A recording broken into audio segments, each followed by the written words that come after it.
Well, Mustafa Barghouti is the Secretary-General and co-founder of the Palestinian National Initiative.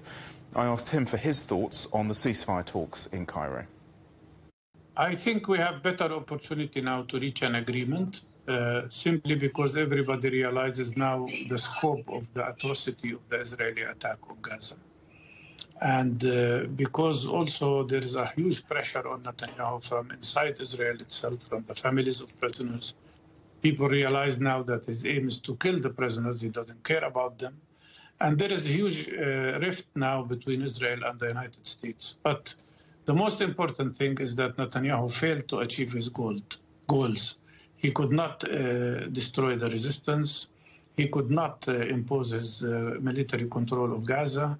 He failed in conducting the ethnic cleansing, which was his main aim. So we do hope that there is a very good chance for progress now. The Palestinian side have made lots of concessions to make this agreement happen.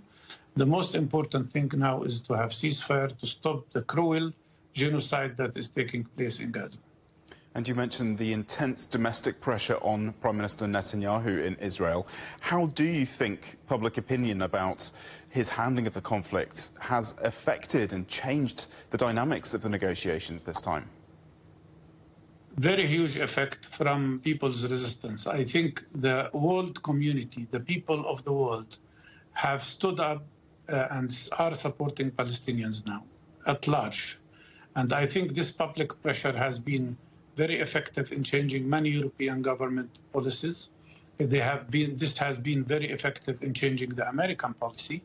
And this pressure continues. Biden now knows that he could lose elections if he continues to support Israel in its aggressive war.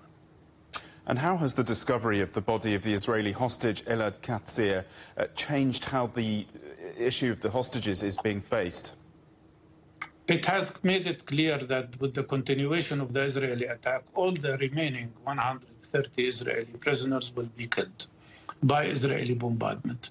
So people now realize that to save the lives of prisoners, Israel must stop this war, must stop its attack, and go into negotiations to have exchange of prisoners, so that all Israelis can come back home and Palestinian prisoners would be released.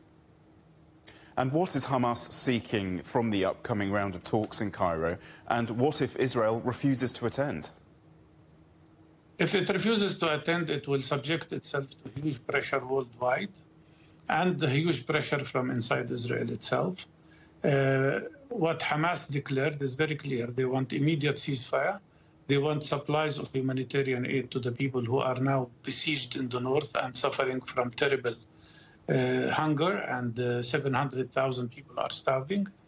And they want also the removal of the Israeli army from all roads and the beginning of exchange of prisoners, so that Israeli prisoners would be released and Palestinian prisoners would be released.